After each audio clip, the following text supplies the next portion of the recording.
Tenho sim, eu reviso muito a fatura do cartão de crédito e não vejo que tenha nada que eu não tenha autorizado. Mas me fez lembrar a duas coisas, porque isso claramente é uma fraude muito bem bolada. Imagina você que se alguém colocou no sistema, porque alguém colocou no sistema, sozinho isso não foi, que era para cobrar a Caivano, a Pavinato e ao Segre, é muito fácil para o Ministério Público impor que essa lista seja a base para a devolução dos valores com multa, ajuste, correção monetária e tudo aquilo. Dessa forma que o Ministério Público, que de público nesse caso não teve nada, acertou com o banco, vai ficar dinheiro para o Itaú. Quem será que acertou com quem? Porque eu fico curioso. Vai porque ficar... um sujeito que fez concurso para o Ministério Público, ele conhece direito. E ele sabe que ele não pode arrebentar a inversão do ônus da prova. Então, alguém acertou com alguém. E o banco, ele sempre tem um poder de acertar maior do que o consumidor, não? Mas é basicamente fácil de provar para quem o banco cobrou. Eles têm todo esse histórico. É fácil de provar. Ou fácil de obter essa prova. Agora, me fez lembrar a dois casos. Em 1990, o senhor Aman Shah, em Malásia, na Malásia, era do Banco Hock Hua. Ele desviava 1 centavo de cada conta corrente por mês. E sabe como pegaram ele? Não porque o banco descobriu. Ninguém reclamava de 1 centavo, mas na quantidade gigantesca de contas correntes, ele ia acumulando grana. E começou a comprar um monte de coisa. Comprou Lamborghini, comprou Ferrari. E ele começou a mostrar que estava comprando isso. E aí alguém disse, pô, esse cara trabalha no banco, não pode ter uma condição econômica como para comprar isso. E fui pego por isso, não porque o banco descobriu. E eu lembro na década de 80, as secretárias executivas de altos executivos do Brasil recebiam um boleto que falava assim, revista Playboy. A pessoa não ficava familiarizada para ir para o Caivano e falar, ô chefe, você assinou a revista Playboy? Estou citando o nome porque não existe mais. Aí ela falou, não vou perguntar. Se chegou é que ele se inscreveu, era assinatura, e pagava. Como é que é a assinatura? A assinatura era assim? Não, a assinatura era assinatura da revista? Essa era a assinatura da revista. Você Da recebia, revista, lembra da que você revista. recebia quando comprava na banca? Eu sou gay, eu nunca Não, mas na banca, não estou comprei. falando da Playboy. Comprava na banca, fazia assinatura e recebia na tua casa. Já não ia mais necessariamente comprar na banca. Então, Mas essas explica foram aí, duas aí a falcatruas. secretária via lá... Mas Recebia, Ah. Caivano, sabe? Cláudio Caivano, assinatura revista Playboy. Aí a mulher falava, pô, não vou perguntar para meu chefe se ele assinou a revista Playboy. Então mandava pagar. E um monte de gente começou a receber assinatura sem nunca ter se registrado para assinatura. Então, são tipos de fraudes criativos, tendenciosamente delictuosos, claro, mas que essa criatividade, se for aplicada para o bem, o Brasil seria muito melhor.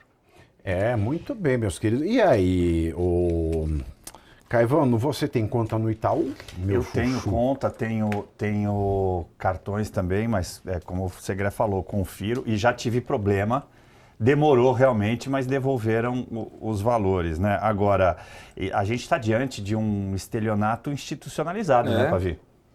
Institucionalizado porque a instituição, o Ministério Público, está envolvida agora. Se não vai devolver... Tá aí, cai quem quer. Exatamente, cai quem quer. E aí exige a chamada prova diabólica no direito, né? Que é o que você falou. Como é que eu vou ter que provar algo que eu não tenho controle dos documentos? Eu não tenho mais os documentos, eu não tenho mais, muitas vezes, o registro daquela conta. Então, a gente está diante realmente de algo inimaginável, mas que acontece não só no Itaú. Se procurar direitinho, você vai ver em muitos outros lugares. Agora, Pavi, começou em 2011, né? Com o ajuizamento da ação. Agora, para alguém ajuizar a ação... Então, isso já acontecia há mais tempo. Então, não são só 14 anos. Isso explica muito bem o crescimento vertiginoso nas últimas décadas do Itaú. Bem provável. Muito bem. Então, você que tem conta no Itaú, eu ia dizer para você checar a sua fatura, mas nem adianta, porque o golpe já foi dado. Então, o Ministério Público e o Itaú já decidiram que se você bobeou, dançou. E não tem essa de bobear. Mesmo se não fosse direito do consumidor, isso é um crime continuado. O crime ele ainda está acontecendo. Então você tem condição não só de pedir a repetição do indébito, porque é assim que se chama, Isso. você pedir para que lhe devolvam aquilo que lhe foi cobrado indevidamente. E tem um detalhe. Se aquilo foi cobrado indevidamente, você ainda pode pedir a devolução em dobro. Sim, senhor. E não importa que Ministério Público de merda, porque o Ministério Público que faz isso é de merda, porque o consumidor, ao lado da criança e do idoso, eu não sei se vocês sabiam, mas a Constituição brasileira, ela dá a 3 categorias de pessoas proteção especial.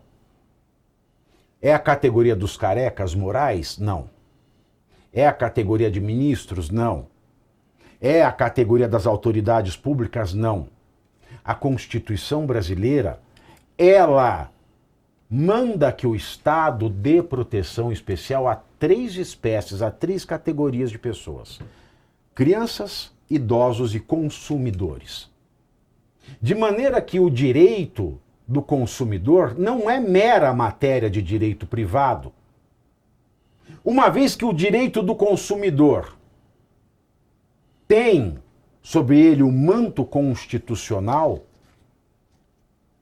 e o peso de um direito público, nenhum acordo firmado com o Ministério Público tem o condão de desvirtuar a lei consumirista. Então você tem o direito, sim, de pedir, de exigir em dobro. Vá na justiça, faça um escarcéu, feche a sua conta no Itaú e mande ele tomar na rima, se necessário for. Porque isso não se faz com o consumidor.